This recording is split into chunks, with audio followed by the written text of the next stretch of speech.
certified in cardiothoracic medicine. I have been awarded citations from 7 different medical boards. When someone goes into that chapel, they pray to God that their wife doesn't miscarry or that their daughter doesn't bleed to death. Who do you think they're praying to? You ask me if I have a God complex? I am God. Malice, rated R, at theaters October 1st. Yeah, Alec Baldwin probably shouldn't be saying something like that nowadays, especially after what happened last year. But this is Malice. It's Alec Baldwin, Nicole Kidman, Bill Pullman, directed by Harold Becker, co-written by Aaron Sorkin. I love Aaron Sorkin writing. I love his writing that he does for most of his movies, but this is probably the weakest movie he's ever written. It's a movie that's really not quite as good as it should be. I think Aaron Sorkin himself has even admitted that this is not a very good movie. It's kind of too predictable. What you think is going to happen happens. What happens is there's nothing really exciting. There's no big surprise twist that actually works here. It's just kind of a mediocre thriller. Despite the great talent involved, the great writing involved, it's just not a movie that didn't work for me. It's a movie that didn't work for me, I should say. So that's Malice. On to the next movie, Cool Runnings. In the classic tradition of Disney entertainment comes a gold medal winner for the whole family, Cool Runnings. It's the story of 4 unlikely athletes. It's a bobsledding for Orion, man. Who believed in themselves and did the impossible. Where did these guys come from?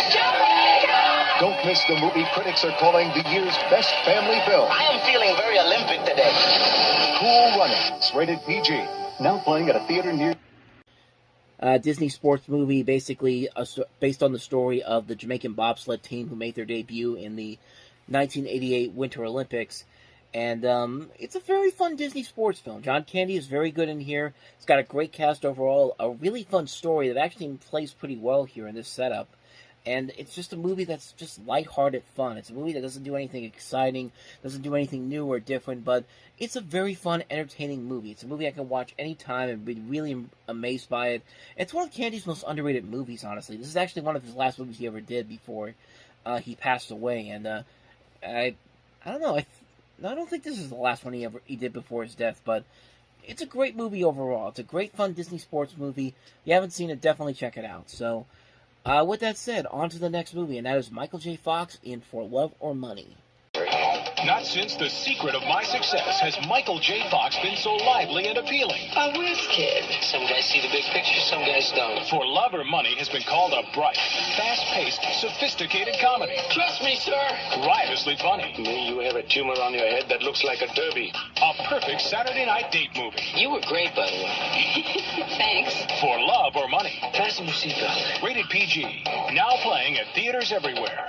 A very different Barry Sonnenfeld movie when you really think about what he was doing at the time. I mean, before this, he did The Addams Family, and a month later, he related to Addams Family Values. And those two movies, you could definitely tell, are movies made by Barry Sonnenfeld. This one, not so much. It feels like a formulaic movie, and it's okay for what it is. I think Michael J. Fox and Gabrielle Anwar work off each other very well. It has a couple of very funny moments in there, but not a whole lot there to really say you should definitely check this one out. I only saw it because it has Michael J. Fox in it, and I usually like a lot of the movies that he's in, even some of the lesser ones. So, overall, decent film. Not one you should watch over and over again, but I'm glad I saw it once. It's not one I would say is the best from him or Barry Sonnenfeld. It is a fun little romantic comedy. I'd say watch it once and you'd probably be more than happy with it, with seeing what you saw. So, if that makes any sense. So, on to the next movie, Robert De Niro's directorial debut, A Bronx Tale. Or feared. I would rather be feared, because fear lasts longer than love. In a neighborhood ruled by violence, a devoted father must battle the local crime boss for the life of his son. Sonny, trust me, he'll hurt you like anybody. People don't respect him, they fear him. What are you going to fight me? Stay away from my son! Robert De Niro, A Bronx Tale, rated R. Special sneak preview Friday and Saturday. A very underrated movie, and for De Niro, not a bad directorial debut. I'm actually surprised he hasn't done more than this. He only did one other movie as a director, and that was The Good Shepherd, which was not that good of a movie. But this one's very good. It's very stylized, very visually creative, has a great star-making performance for Chaz Palminteri. It's just a well-made movie, and this is based off of his his story, his play that he did of the same name, Chaps Momentary. He also wrote this as well. It's a very good movie. It's a very underrated thriller, a very underrated coming-of-age movie, and it's just a very solid film all around. A Bronx Tale is one that not a lot of people, I don't think, really talk about, but it's definitely one you might want to check out. It's really one of De Niro's most underrated movies, in my opinion. So that's A Bronx Tale. On to the next movie, and that is David Cronenberg's M. Butterfly. After a century of foreign influence, Asia was about to reclaim herself. The Red Guard has emerged as a genuinely potent reactionary political force which will seize upon any excuse to justify the expulsion of all foreigners from China. Onto this immense stage came a diplomat with a romantic vision. I, René Gallimard, have known and been loved by the perfect woman. And a performer who brought his fantasy to life. Probably one of David Cronenberg's lesser movies. There was a good stretch between Scanners in 1981 and Naked Lunch in 1991, where he was making these really good movies of varying types. Scanners, Videodrome, The Dead Zone, The Fly, Dead Ringers, Naked Lunch. And then there was kind of a lull between this and History of Violence, which would come in 2005. It was a good 12 years lull, and this was kind of the start of it. It's a movie that is very aspiring, very intriguing to look at, but I don't know. David Cronenberg, I don't think this was the type of movie that he was really more than capable of doing, and it just kind of takes a great cast overall. He's got Jeremy Irons, John Lone in here. It takes a really good cast and a really good story and just kind of just waters it down. It's not very effective. It's not really all that engaging or exciting. It is a mostly forgettable movie. You probably won't forget about our next movie, and that is Alex Winter's Freaked.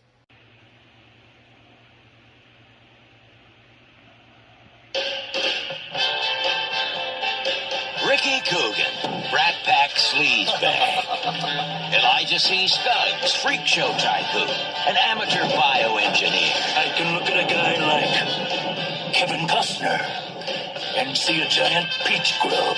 When fate brought them together, Mr. Scuggs took an average Hollywood slime ball and made something out of him.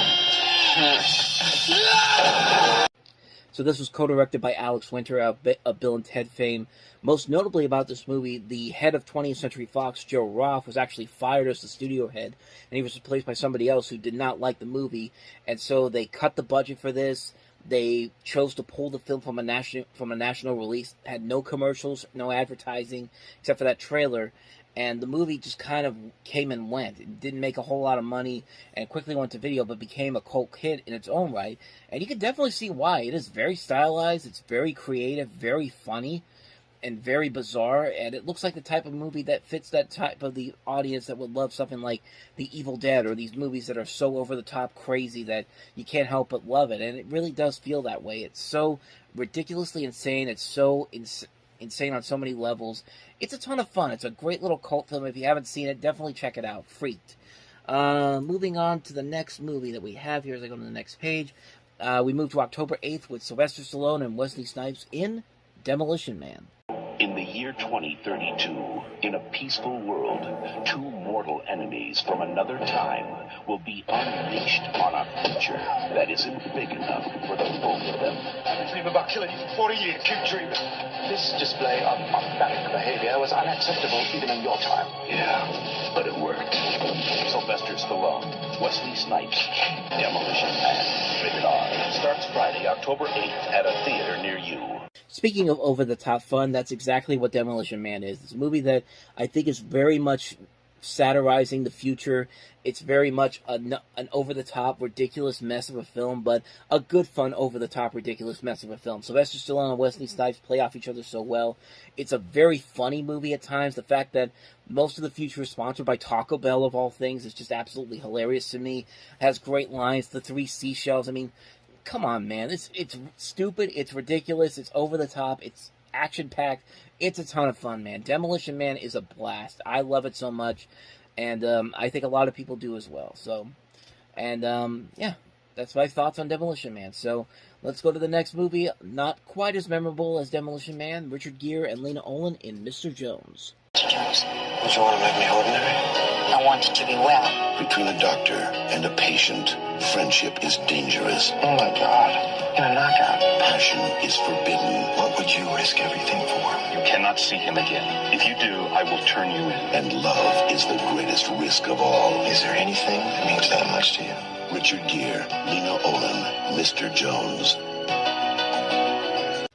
One of those movies where you could pretty much figure out a way to figure out the dilemma of this movie pretty quickly, and there's just nothing different about it or nothing exciting about it. They take this concept so seriously, like a doctor can't date their patients. It's just like, okay, why not? They're people too. It's not like they're a completely different species altogether, but it's just like, come on, man, you got to be more clever than that. And maybe with a better script, maybe they could have been more clever about it, but there's just nothing here in this movie. It's a very forgettable movie. It's hard to believe that one of the co-writers for this actually went on to write Forrest Gump, which later would win Best Picture. But we'll get to that movie at least when we get to 94. But yeah, this movie is not going to be memorable whatsoever. It's instantly forgettable, and yeah, nothing good came out of Mr. Jones. So anyway, on to the next movie, which is Gettysburg.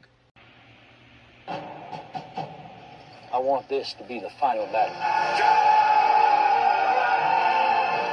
Faith made them soldiers. See you in hell, Billy Yank. War made them brothers. See you in hell, Johnny Rep. Courage made them heroes. We are an army out to set other men free. Gettysburg, rated PG.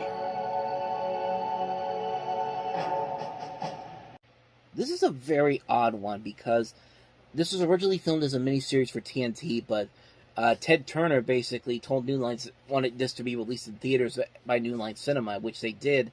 This is an over 4-hour movie. It's one of the longest films released by a major film studio in the U.S., and it was a hit with critics, and it just didn't do well at the box office, probably because it's an over 4-hour movie, and probably this would have worked better on TV because it's actually not a bad movie. It's a very good film about the story of Gettysburg, and the same people who made this also made Gods and Generals, which was a prequel to this. Also a very good movie, but again, planted this on the big screen knowing that there's a good chance that this wasn't going to make its money back at the box office. But the performances overall are pretty great. Jeff Daniels, Tom Berenger, Martin Sheen, Maxwell Caulfield. Great cast overall.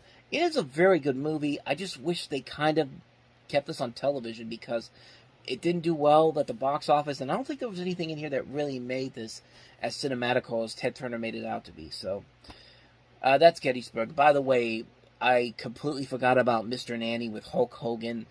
I'll just go into that one real quick. No clip involved, but yeah, Mr. Nanny's not a very good movie anyway. It's not like Suburban Commando was one of those so bad it's good type of movies, but this is a so bad it's bad type of movie. It's like a movie that Arnold Schwarzenegger probably looked at and said, oh, there's no way I'm doing this. So, yeah, I don't remember Mr. Nanny being all that good, and can't imagine why anybody else would either. So that's my quick thoughts on Mr. Nanny. That was my fault for not including it in there when I was doing these, but that's just where we are right now. So 43 movies now instead of 42. Anyway, with that said, back to the countdown, or the number of movies I have on here, and we move to the next movie, the film debut of Ashley Judd, Ruby in Paradise. Well, I could do just about anything right here. I bet it looks like it's... No, I don't need anyone. Are you sure? Because there are plenty of people in here. I'm sure that you could just add me right in, and I could do something just fine for you. The award-winning feature film debut of an extraordinary new actress, Ashley Judd. On the edge of the edge. Now it's up to me, to what I want to be. I think we will carry you. Every girl's dream. Ruby in Paradise. Like I said, the feature film debut for Ashley Judd. It's a character study about a young woman who escapes her small town in Tennessee for a new life in coastal Florida. It's a very solid movie, and it works mostly because of the fact that Ashley Judd is in here and really shows that she is a very good actress, and it would later show in movies that came afterwards how good of an actress she can really be. She really does keep the movie afloat, and it's a very solid film. It's a nice little film. Definitely check it out if you want to see her in one of her earliest performances. So, on that note, we move on to the next movie on October 15th, Beverly Hillbillies, the movie. Hey, Jed Clampett. You just struck oil and made $1 billion. What are you going to do now? I'm moving us to Beverly Hills. He was fixing to bite my hand. That's real nice, son. This here's what I carry. On October 15th, 20th Century Fox and the director of Wayne's World, Watch your hands, Granny. bring you The Beverly Hillbillies, rated PG. Now play at theaters everywhere. From the director of Wayne's World, featuring Jim Varney as Jed Clampett. A pretty good cast overall. Cloris Leachman as Granny, Diedrich Bader playing I can't remember his name, the son in that here, Erica Laniak playing Ellie Mae. You also have Rob Schneider, Lily Tomlin, Dabney Coleman, Leah Thompson. It's a movie that doesn't really get a whole lot of attention. It's not one of the best TV adaptations ever, but I don't know. I thought it did a pretty good job of modernizing the story for the 90s. I thought it was very funny. There's a lot of great memorable moments in there, and there's just so many silly moments in here that you can't help but laugh about. But I actually think it's a very underrated movie. I think it's very funny. It's much more clever than I think a lot of people gave it credit for. But I think it was perfected more a couple years later when the Brady Bunch movie came out. But the Beverly Hillbillies was a ton of fun. I really enjoyed this movie a whole lot. On to the next movie, another star-studded movie that I don't think a lot of people really talk about, Judgment Night. Judgment Night is a hair-raising, heart-stopping, nail-biting film. Into the neighborhood, boys. An absolute must-see. We saw a boy get murdered tonight. If they catch us, they're gonna kill us too. A non-stop trip that leaves you breathless. I got a wife and a little girl, and I will get back to them tonight. Action-packed. Edge of your seat. Excitement. You better believe it. Judgment Night. Rated R. Starts Friday at theaters everywhere. So you got Emilio Estevez, Cuba Gooding Jr., Jeremy Piven, and Stephen Dorff playing a group of friends who are on the run from a gang of drug dealers after they witness a murder, and the leader of the drug dealers is Dennis Leary. And while it's not a great movie overall, I actually found it pretty enjoyable. It's a movie that has a lot of good action in it. These actors really give good performances. It's very dark, very gritty. And it's just a really solid film. It's a really good movie that has a lot of good performances, good action. Kind of an underrated movie. Definitely check it out, Judgment Night. Anyway, on to the next movie, Mr. Wonderful. See, what we got here is an attitude problem. Yeah, well, the good news is we're divorced. I'm gonna find you a Mr. Wonderful. Imagine trying to find a new husband. Here I am. Culture, culture, culture. For the ex-wife you still love. I kept thinking you'd come walking back any minute. Matt Dillon, Annabella Sciorra, Mary Louise Parker, and William Hurt. Critics call it funny, fresh, and romantic. Mr. Wonderful, directed by Anthony Minghella, rated PG-13. Now playing at a theater. Is this what divorced couples really do? Do they really just go like, you know what, I'm going to help you, you know what, I know you divorced me, I know you split up with me after so many years, but you know what, I'm going to help you find a guy. And it's just like, do people really do that? I don't think they do, and I don't think this movie really knew exactly what they were trying to do here. I think they were just trying to go off of the cast that they have in here, and I don't think the movie ended up doing all that well. I didn't see this movie, but it's directed by Anthony Minghella, who would later go on to direct The English Patient, which won Best Picture. Definitely doesn't look like one of his stronger movies, unfortunately. So that's Mr. Wonderful. On to the next movie, and that is Rudy. When I grow up, I'm going to play football at Notre Dame. When people say dreams don't come true, You don't have to prove nothing to nobody except yourself. tell them about Rudy. Rudy, rated PG. Now playing. An overall kind of decent movie. I mean, Sean Astin does get a chance to shine here playing the lead character. But we've seen this done before over and over again in other sports movies. I don't think this one really does a whole lot that's completely different than any of the other movies that are very much like this. And you can see why it's been satirized so many times in various movies and TV shows. And, I mean, like I said, it's not a bad movie, but it's just one that, it's fine for what it is. But to consider it one of the great sports movies of all time, I've seen a lot of sports movies that are much better than this one, honestly. But still a decent film overall, not a bad film whatsoever. Yeah, Rudy, it's a good film. It's a good film. So anyway, on to the next movie, and that is Tim Burton's The Nightmare Before Christmas. Pictures. 'Twas the night before Christmas, but in the land of Halloween, it was decided that this year something new would be seen. Whoa! Surprised, aren't you? From Tim Burton, director of Beetlejuice and Edward Scissorhands, comes a motion picture experience unlike any other. Tim Burton's The Nightmare Before Christmas. And what did Santa bring you, honey? Rated PG. Coming this month to a theater near you.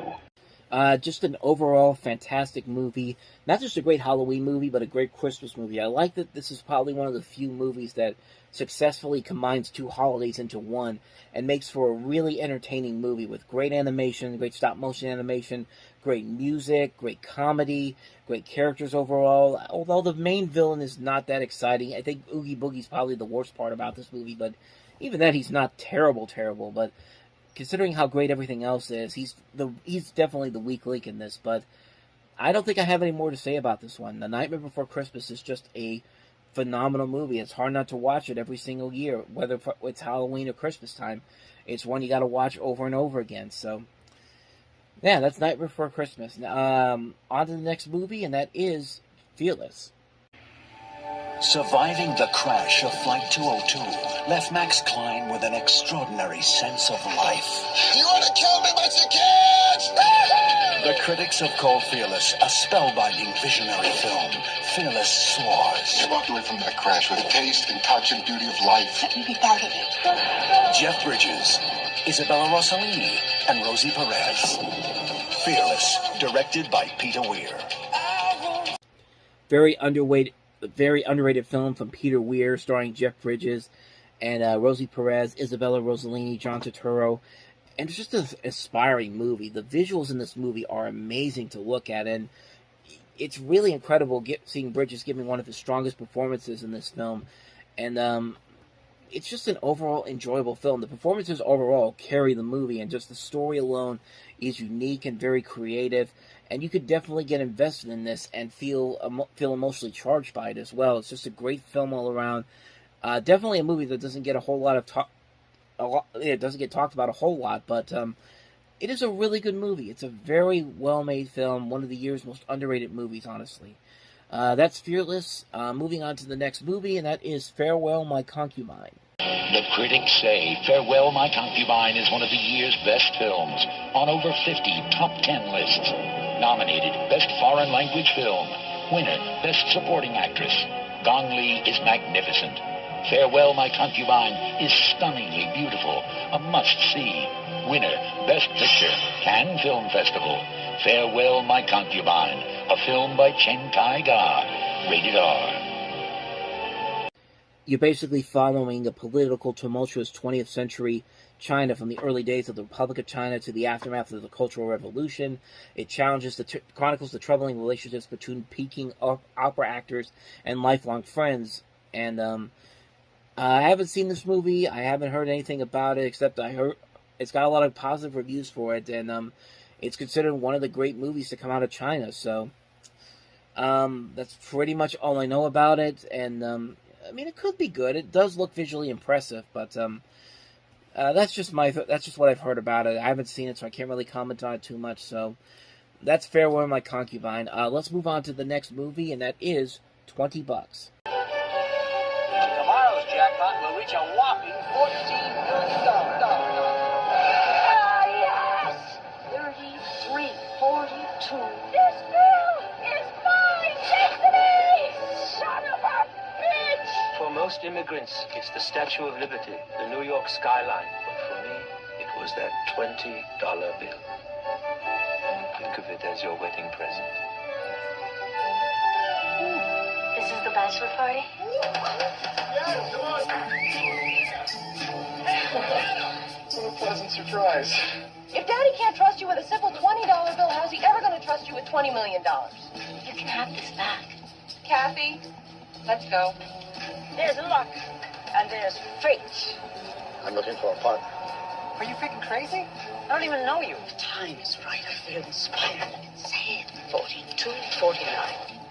I think Family Guy actually did something like this, where it follows the story of a $20 bill being flown around to the various characters on there. I don't know if this is true or not, but I wouldn't be surprised if Family Guy took a lot of inspiration from this movie, because it definitely has that same type of a feeling to it. And it actually looks pretty cool, by the way. Linda Hunt, Brendan Fraser, Gladys Knight, Elizabeth Shue, Steve Buscemi, Christopher Lloyd playing a robber in here is actually kind of an intriguing premise here.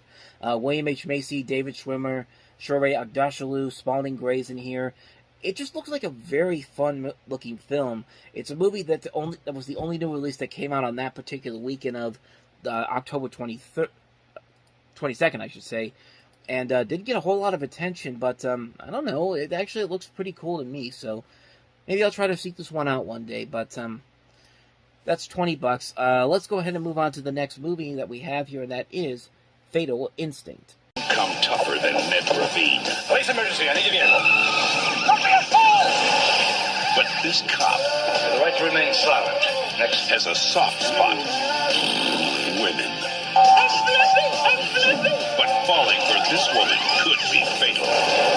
Watch your step in here, there's a lot of blood. Fatal Instinct, a killer comedy. Rated PG-13. Starts Friday at theaters everywhere.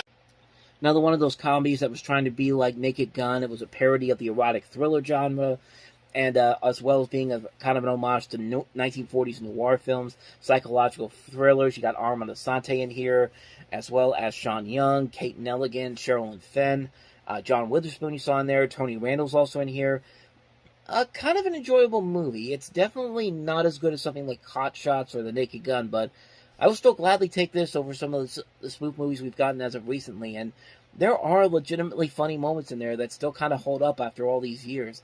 Not a classic spoof film by any means necessary, but still a funny one. Still kind of a very funny one that I would check in on every once in a while. So definitely give it a chance. Fatal Instinct. Moving on to the next movie we have on the list, that is Deception with Andie MacDowell. She had lost her husband forever, but she's about to discover that the past isn't over and the memory isn't dead. The questions have 100 answers. The puzzle has 1,000 pieces. And the truth is buried in 1,000,000 lies. I wept for you. I prayed. Did you pray? I prayed to God to let me stop loving you. Get an answer. Every city takes her deeper. You know what thionyl chloride's used for? It's used for making poison gas. So Andie MacDowell plays a woman who, after her businessman husband dies suspiciously in a Mexican plane crash, she begins to investigate his financial dealings, not all of which are legal, which, I don't know. I've seen, there's like 10 different movies with this title that they have here, Deception. It's not really that good of a title. I mean, the original title, Ruby Cairo, sounds much more interesting than Deception does. And judging by that trailer there, it doesn't look like it's anything unique or different. It just feels like a movie that we've seen done over and over again. You can kind of predict what the twist is going to be. So, that's pretty much all I got for you on that one. I could talk about Return of the Living Dead 3, but there's no trailer for it.